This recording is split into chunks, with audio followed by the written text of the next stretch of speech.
இல்லாதவனுக்கு தான் எல்லா யோசனையும் வரும், இருக்கிறவன் எதையும் செய்ய மாட்டான். அப்படியே செஞ்சாலும் அவங்களுக்கு சக்சஸ் ஆகும். இழப்புகள் நிறைய தொடர்ந்து நடந்தது.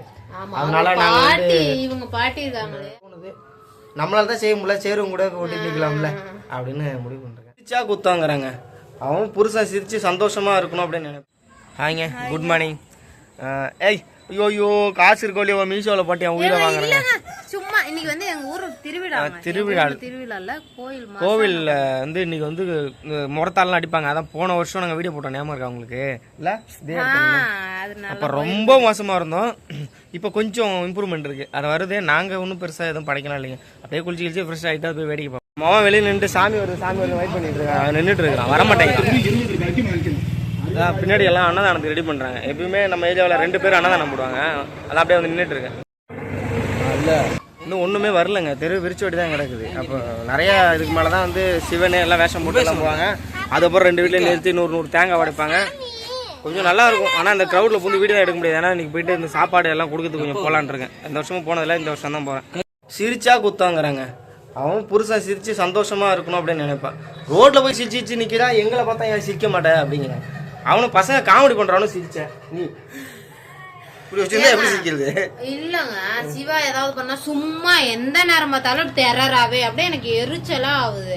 எதுக்கு பிள்ளைங்கள்ட்ட அப்படி பேசுற? எந்த நேரம் பார்த்தாலும் எந்த நேரம் பார்த்தாலுமா எப்ப இதா இருக்கணுமோ அப்பதான். ஏப்பா நான் உன்ட்ட கோவப்பட்டேன் வா சொல்லிட்டு போ. ஆமா அப்படியே தான் இருக்கிறேன். வீட்டுக்கு வந்தா என்ன பண்றதுன்னு எண்ணையும் சேர்த்து. நான் வீட்டுல காலையில இருந்து இன்ன வரைக்கும் எனக்கு ஓய்வே கிடையாது. இருந்தாலும் இவர் மட்டும் போவாரு, அப்படியே அரட்டை அடிப்பாரு. உடனே வந்து என்ன பண்ணன எதுவுமே பண்ணலையா அப்படின்னு கேட்டா, இந்த ஹவுஸ் ஒய்ஃபுங்களுக்கு எல்லாம் உண்மையா புரிஞ்சுக்கிற மாதிரி நான் புரிஞ்சுக்கிறேன். புரிஞ்சுக்கலதான், சரி பரவாயில்ல. ஒரு சில டைம் புரிஞ்ச மாதிரி நடந்து பாருங்க, ஒரு சில டைம் வேணும்னு தான் அப்படி நடந்து பாரா, எப்படி எதுக்காக அப்படி நடந்து பாருன்னே தெரியாது. என்ன பண்ணலாம் வீடியோக்கு என்ன பண்ண, இன்னைக்கு என்ன பண்ணனா அப்படிங்கிற மாதிரி கேட்டு ஐயோ டென்ஷன் ஆயிருங்க எனக்கு உண்மையாலுமே. என்னத்த சொல்றது, இவளுக்கு எது எதுக்கு டென்ஷன் ஆகும் தெரியலங்க. நான் ஆக்சுவலாக போன வருஷம் வந்து இந்த இதுக்கு இங்கே இல்லைங்க, நாங்கள் போயிட்டோம். எங்க இருந்தோம்? காலையில வீடியோ எடுத்துட்டு உடனே கிளம்பிட்டோம். ஃபுல்லாலாம் இல்ல, தீமிதி திருவிழாலாம் பார்க்கல. நம்ம பார்த்தோமா தீமிதி இன்னைக்கா நாளைக்கு மஞ்சள் நீர் தட்டு விட்டா எல்லாம். எப்பவுமே அந்த கோயில் எந்த மூலையில இருக்கும் கூட எனக்கு நானுமே இது வரைக்கும் போனது இல்லைங்க. போன வருஷம் வந்து தீமிதி திருவிழாவுக்கு தான் போனா, மற்றது போனோம். இந்த வருஷம் தான் கோயிலுக்கும் போனேன். ஏன்னு தெரியல, அதாவது நல்லது நடக்கணும் அப்படி வேண்டிக்கிட்டு போனேன். பசங்க கூட சேர்ந்துக்கிட்டு அப்படியே போய் உக்காந்தா கொஞ்சம் மைண்டுக்கு நிம்மதியா இருந்தது. உக்காந்து வந்துட்டு வந்தேன்னா சரி காலையில் இன்றைக்கி எல்லாம் ரெடி பண்ணுறாங்க. எப்பயுமே நான் எங்கேயும் போக மாட்டேன். 2 ஃப்ரெண்டு தான் 2 பேரும் அன்னதானம் போடுறது எல்லாம் பண்ணுவாங்க. போய் எதுலேயும் வந்து கலந்துக்க மாட்டேன், எதுவும் செய்ய மாட்டேன். நான் ஒதுங்கி இடத்துல இருப்பேன். இந்த வருஷம் சரி எல்லாத்துக்கும் போகணும்னு தோணுது. நம்மளால தான் செய்ய முடியல, சேரும் கூட ஓட்டிட்டு இருக்கலாம்ல அப்படின்னு முடிவு பண்ணுறேன். எனக்கு ஆரம்பத்துலேருந்தே ஏன்னா நம்பிக்கை இல்லைங்க. அந்த சாமி கிமி அதெல்லாம் வந்து நிறைய எங்கள் ஃபேமிலியில் நிறைய லாஸ்ட்னா வந்து உயிர் இழப்புகள் நிறைய தொடர்ந்து நடந்தது. அதனால இவங்க பாட்டி இருக்காங்களே, அவங்க சாமியை மைண்ட் போயிடுச்சு. அங்க வந்து இப்ப பங்குனி மாசம் வந்து 10 நாள் தொடர்ந்து நைட் டைம்ல சாமி வரும். சாமி வர்றப்ப இவங்க பாட்டி எந்திரிக்கவே மாட்டாங்க. எல்லார் வீட்லயும் அந்நேரத்துக்கு சாமி வர்றோடனே தீவார்த்தனை கொடுப்பாங்க கொண்டு போய்.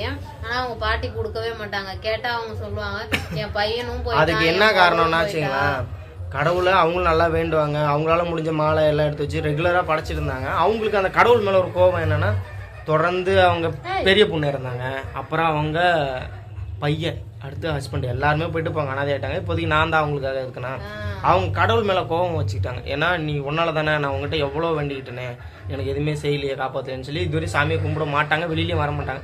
நான் எங்கள் மாமியார் வீட்டுக்கு போனதுனால இழுத்து மூடிட்டு தூங்குவாங்க. ஆனா நான் போனா எங்க மாமியார் வீட்டுல இருந்து கும்பிடுவாங்க. எனக்குமே இப்ப நம்பிக்கை இல்லை. இதுக்கு மேல சரி ஏதாவது நம்ம பசங்களுக்கு. அது இவருமே எப்பவுமே எந்திரிக்கவே மாட்டாரு. ஆனா போன வருஷம் மட்டும் இது பண்ணாருன்னு நினைக்கிறேன். இப்பதாங்க, முன்னெல்லாம் நம்பவே மாட்டாரு.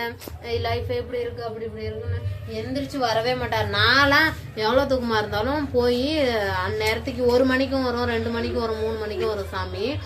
அங்க இருந்து வரும்போதே சத்தத்தோட தான் வருவோம். அந்த சத்தத்துல கூட இவங்க எல்லாம் எந்திரிக்க மாட்டாங்க. நாங்க போய் அதுக்கு என்ன ஒரு காரணம் இருக்குங்க. இப்போ நம்ம வந்து கடவுள்கிட்ட போய் வேண்டுறோம். எல்லாருமே என்ன பண்றாங்க, கடவுள்கிட்ட போய் ஏதோ ஒரு விஷயத்த கேட்கறாங்க, குறையதான் சொல்லிட்டு இருக்காங்க. அத்தனை பேர் நம்மளை விட இன்னும் நல்லா பக்தியா போய் பண்றவங்களுக்கு எல்லாம் பண்ணாதத ஏதோ கடவுள் நம்பிக்கையே இல்லாத ஒருத்தன் திடீர்னு போய் கேட்டா அந்த கடவுள் அதை பண்ணிடுமா அப்படின்னு நான் யோசிக்கிறேன். இப்போ தெரிஞ்சவங்கள்ட்ட போய் பணம் கேட்டாலே வந்து அவ்வளோ சீக்கிரம் தரமாட்டான். சாதாரண பணம் வச்சுக்கலாம் மனுஷன் சம்பாதிக்கிறது, பணம் தாண்டி ஏதோ ஒரு பொருள் அதே தரமாட்டான். கடவுள்கிட்ட போய் அவ்வளோ ஒரு விஷயத்த கேட்குறோம், ஒரு கனெக்ஷனே இல்லாமல் திடீர்னு போய் எப்படி தருவார்? பக்கத்து வீட்டுக்காரனே நமக்கு எதுவும் செய்ய மாட்டான். நான் அதனால தாங்க நம்ம எதுவும் காலையில இருந்து எங்க சிவா காலையிலே குளிப்பாட்டி விட்டான். அவனை மட்டும் பாப்பாவுக்கு இப்பதான் சுடு தண்ணி போடுறேன்.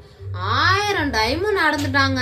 அந்த சாமி வந்துருச்சா? ஐயோ அம்மா சோறு போடுறாங்களாம்மா, நம்ம வீட்டு முன்னாடி பெஞ்ச் எல்லாம் கொண்டாந்து போடுறாங்க. ஆனா ஒண்ணும் வாங்கல மாட்டாங்க. அவனுக்கு ஒரு ரொம்ப ஈகரா இருக்கா. ஆனா இந்த சாமி விஷயம் திருவிழான்னு சொன்னாலே அவனுக்கு ஓவர் எக்ஸைட்டிங், எப்பவுமே ஆர்வமா இருக்கான்.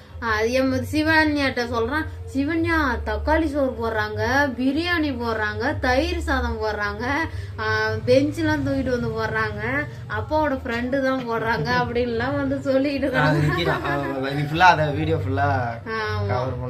அங்க ஊருக்குமே போனுங்க. சின்ன வயசுல இவ்வளவு லவ் பண்ணும் போதெல்லாம் 10 நாள் திருவிழாக்காக ஊருக்கு வருவா. அப்ப நான் இங்கதான் இருப்பேன். எப்படிதான் அடிச்சு பிடிச்சு போயிடும். அப்ப வண்டி கிண்டலாம் கிடையாது, கையில விட்டு ஆனா 10 நாளும் நான் அங்க போக மாட்டேன்.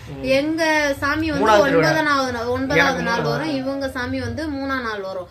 எங்க சாமி வர்ற அன்னைக்கு நைட்டு தான் கரெக்டா 10 மணிக்காட்டம் தான் அங்கேயே வந்து இறங்குவோம். அந்த மாதிரிதான். ஆனா இவ்வளவு பாக்குறதுக்காக நான் போவேன். எனக்கு வந்து 3ஆம் திருவிழான்னு சொல்லுவாங்க. ஆனா எனக்கு அங்க பங்கு கிடையாது, எங்க பாட்டிக்கு தான் உண்டு. இருந்தாலும் நான் போவேன். எனக்கு அதெல்லாம் இது இவ்வளவு பாக்குறதுக்காக போவேன். அங்க எனக்கு ஃப்ரெண்ட்ஸ் 2-3 பேர் இருந்தானுங்க. அப்ப ஒன்னாவே சுத்துவோம், மீன் பிடிக்குது.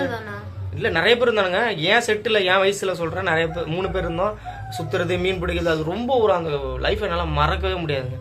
இப்ப கூட எங்க அம்மா அந்த ஆயா சொல்லிச்சு, சரியான மீனும் வாய்க்கால்ல, நீ நம்மலாம் இங்க இருக்கிறதே வந்திருக்கலாம். இல்ல நான் இப்ப திரும்ப ஊருக்கு போய் வெறா துண்டியோட தாங்க போறேன். இறைச்சோ என்னமோ புடிச்சாச்சான், வந்திருக்கலாம் பேசாம உங்க வீட்டுல அப்படின்னு எங்க அம்மா கிட்ட சொன்னாங்களாம். தொட பெருசெல்லாம் சிவா பிறந்தப்ப வெறா மீன் பிடிச்சி இழுத்து கரையில போட்டு சாப்பிட முடியாம சாப்பிட்டு கிடந்தேன். அதுக்கு மேல நான் விட்டுட்டேன். அது மேல எனக்கு அதிகமா பாலும் ஊரு செம்ம பெரிய மீனுங்க. எங்க ஊர் சைடு அதிகமா மீன். என் ஊர்ல மட்டும் காசு இருந்துச்சுன்னு வச்சுக்கலாங்க, சூப்பரா வாழ்க்கை ஓட்டலாம். ஆமா, அது எனக்கு என்ன பொறுத்த அளவுக்கு அங்க எனக்கு ஒரு ஏக்கர் நிலமோ ஒரு வீடு இருந்துச்சுன்னா லைஃப் சூப்பரா இருக்கும். அப்படியே அது இதுன்னு காய்கறியை தோட்டம் போட்டுட்டு டாட்டாசி எடுத்துக்கிட்டு வடலூர் பக்கம் போயிட்டு எங்கேயாவது சந்தையை கொண்டு வித்துக்கிட்டு என் வாழ்க்கையை ஓட்டிட்டு போடுவேன். இல்லாதவனுக்கு தான் எல்லா யோசனையும் வரும், இருக்கிறவன் எதையும் செய்ய மாட்டான். அப்படியே செஞ்சாலும் அது அவங்களுக்கு சக்சஸ் ஆகாது. இப்போ அப்படியே ரெடி பண்ணிட்டு இருக்காங்க காலை சாப்பாடு எல்லாம். நான் இப்போ ஃப்ரெஷ் ஆகிட்டேன். ஃபுல்லாக வந்து ட்ரெஸ் வேணா வீடியோக்காக மாற்றோம். அவளும் ஃப்ரெஷ் ஆகிட்டு தான் எல்லாம் காலையில் ரெடி பண்ணிட்டு உட்காந்துருக்குறேன். என்ன ஃப்ரெஷ் சாமி நம்ம நல்லா எதாவது இருக்குமா பார்க்க போதா, ஏதா கொடுக்கறத கொடுப்பாங்க. எதா இருந்தாலும் கிடைக்கிறது கிடைக்கும், கிடைக்காம இருக்கிறது கிடைக்காதுன்னு சொல்லி ஒரு பழமொழி இருக்கு. நான் ஏனே தெரியலங்க, நேத்து ஏதோ ஒரு விஷயம் என்ன யோசிச்சு சரி போ அந்த மாதிரிதான் யோசிச்சேன். நமக்கு கிடைக்கணுங்கிறது கிடைக்கும், கிடைக்க கூடாதுன்னு இருந்தா அதை பத்தியே நம்ம யோசிச்சா நமக்கு. இப்ப திடீர்னு ஒருத்தவங்க இருக்கே கேட்டிருக்காங்க, ஃபீலிங் எம்டின்னு சொல்லிட்டு நான் ஒரு போஸ்ட்ல போட்டிருந்தேன். உன்கிட்ட 2 குழந்தை இருக்குன்னா எம்டிங்கிறது நான் இதை சொல்லுங்க, எனக்குள்ள என்கிட்ட எதுவுமே இல்லாத மாதிரி நான் எம்டியா ஃபீல் பண்றேன். என்னை சுத்தி என் ஒய்ஃப் எல்லாம் இருக்காங்க. நான் சொல்றது என்னோட மைண்ட் செட்டை சொல்றேன். எல்லாமே இருந்தும் இல்லாத மாதிரியே தோணுது எனக்கு. நான் ஒரு போஸ்ட் யூடியூப்ல போட்டிருந்தேன், எல்லாத்தையும் போட்டிருந்தேன். அது என் மனநிலையே அப்படிதாங்க. நான் வந்து ஒரு பைத்தியம் மாதிரி, சம்பந்தமே இல்லாம சந்தோஷமா இருப்பேன், திடீர்னு கோவப்படுவேன், திடீர்னு பைத்தியம் மாதிரி உட்காருவேன். பைத்தியம் தான் அது. நான் அப்படி வளர்ந்த விதம் என்னால ஒரு ஸ்டேபிளான மைண்ட்ல இருக்க முடியல. இல்லைங்க, அவ்வளவுதாங்க இந்த விளாக். இன்னொரு விளாக்ல மீட் பண்ணலாம். பாய்ங்க.